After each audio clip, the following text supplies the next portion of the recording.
안녕하세요. 더불어민주당 서초구 을 지역위원장 박경미 의원입니다. 안녕하세요. 저는 논산, 계령, 금산 지역 출신 김종민입니다. 네, 오늘은 선거제도 핵심 체크 시간입니다. 정계특위 간사인 김종민 의원과 함께 선거제도와 관련해서 궁금한 것을 Q&A로 풀어보기로 하겠습니다. 우선 이번 선거제도의 핵심을 딱 한 줄로 요약하신다면? 부분 연동형 권역별 비례대표제.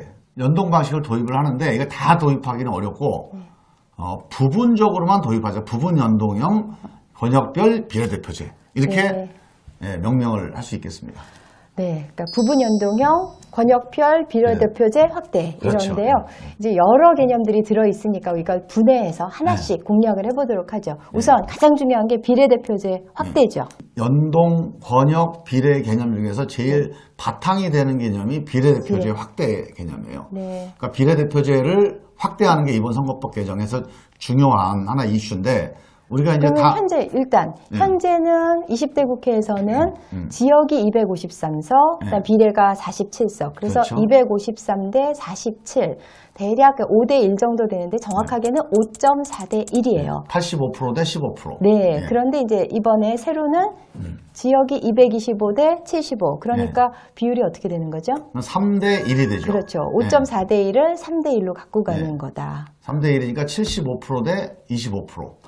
예전에 뭐 2대 1이었던 적도 있고 가장 최근에 이제 88년에 3대 1을 만들었었단 말이에요. 그렇죠. 근데 이제 그 88년 이후 지금까지 오면서 5.4대 1까지 지역이 너무 많아지고 비례가 축소됐는데 그거 왜 그렇게 됐던 거죠? 사실 국민들 적지 않은 분들이 야 비례대표제 그거 뭐 돈 내고 하는 거 아니냐 또는 지도부가 막 짬짬이로 해서 하는 거 아니냐 이렇게 불신들이 있잖아요. 그래서 비례대표제 인식이 좀 변화되는 게 필요한데 이번에 비례대표제 확대를 하기 때문에 이 비례대표제라고 하는 걸 우리가 어떻게 볼 거냐. 비례대표제를 채택한 나라가 많이 있어요. 세계에서 그래도 좀 산다는 나라들이 모인 데 아닙니까? 그렇죠. 좀 선진국 그룹, 이게 OECD인데 이 선진국들 중에서 비례대표를 안 하는 나라 안 하는 나라. 어디가 있냐?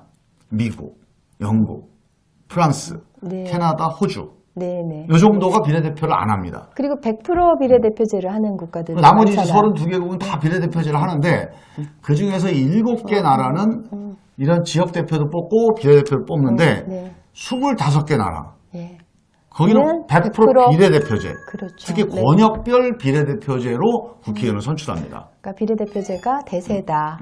비례제가 실제로 OECD에서 25개국 정치선진국들이 다 비례제를 채택한다는 것은 뭐 비례제가 제일 좋다. 비례제만이 뭐 훌륭하다는 아니지만 적어도 비례제가 장점이 있고 그렇게 정치를 하고 국회를 구성해서 성과를 낸 그런 이제 결과들 우리가 존중을 하거나 좀 잘 눈여겨봐야 될 필요가 있다는 말씀을 드리는 거고요.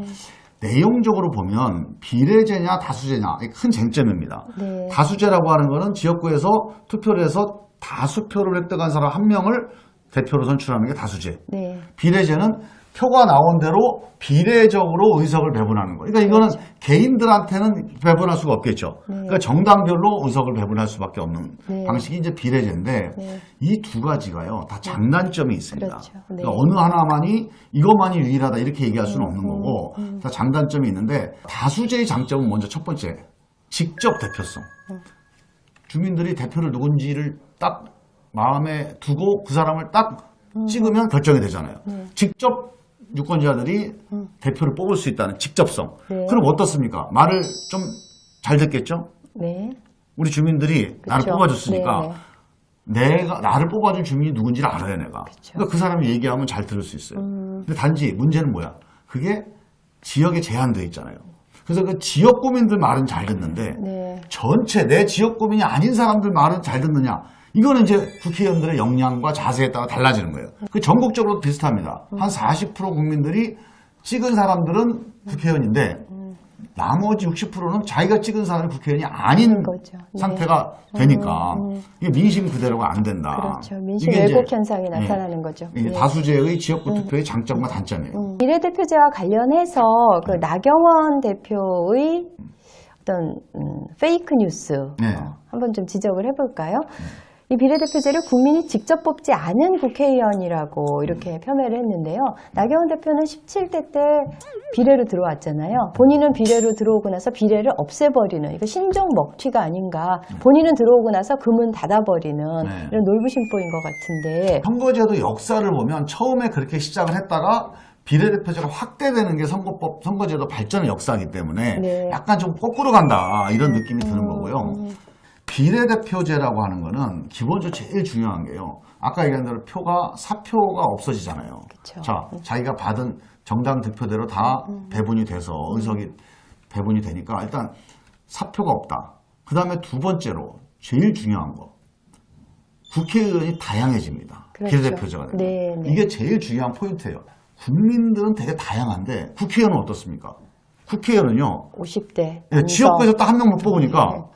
되게 50대 남성, 뭐. 그다음에 좋은 대학 나오고, 네. 그다음에 엘리트 코스, 뭐 판검사를 했다든가, 아니면 뭐 고위 관료를 했다든가, 아니면 뭐 민주화 운동을 해서 뭔가 헌신을 했다든가, 뭐 이런 사회적으로 인정받는 엘리트 중심으로 선출이 됩니다. 맞아요. 이 다수제는 1등만 뽑는 거니까. 네.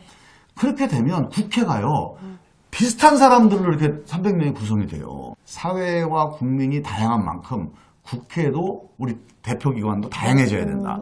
그러려면 이렇게 비례적으로 표를 나눠주는 그런 비례대표제가 유용하다. 이게 유럽의 100년 동안의 정치 역사에서 검증이 된 겁니다. 비례대표의 장점 여러 가지 말씀을 하셨는데요. 일단 국민들의 다양한 목소리, 네. 국민들의 그 어떤 다양한 구성을 국회로 그대로 이렇게 축소해서 옮겨올 수 있다라는 것, 그리고 동종교배의 연결고리를 끊고 이종교배가 가능할 수 있도록 한다. 네. 그다음 그런 한 가지만 장점. 추가해요. 네. 정말 이것도 중요한 문제인데 그 다양성 때문에 생기는 어떤 그 의미가 있어요. 네. 뭐냐? 지역구 정치인들이 너무 많으면 정책보다는 지역구 이해관계를 조정하는 게 우선이 되는데 그렇죠. 이 비례대표 의원들이 되면 정책에 대한 찬반 논쟁, 새로운 어떤 혁신 이런 논쟁들이 국회에서 주된 토론거리가 되는 거죠. 맞아요. 그래서 가장 첫 번째 비례대표제 확대에 대해서 이제 다뤄봤고, 그 다음에 이제 권역별 비례대표제. 권역별 비례대표제죠. 네, 설명을 예, 해주시죠. 이게 이제 비례대표제를 할 때 전국에서 그냥 정당 명부를 리스트를 뭐 한 30개, 50개 해가지고 정당 비례를 하는 나라는 전 세계에 딱 두 나라밖에 없어요. 네덜란드하고 이스라엘. 아, 인구가 좀 적으니까. 네, 그다음에 그렇죠. 예, 뉴질랜드도 이제 연동제로 갔는데 여기도 전국 명부를 사용하는데 인구가 여기도 500만이 채 안 돼요.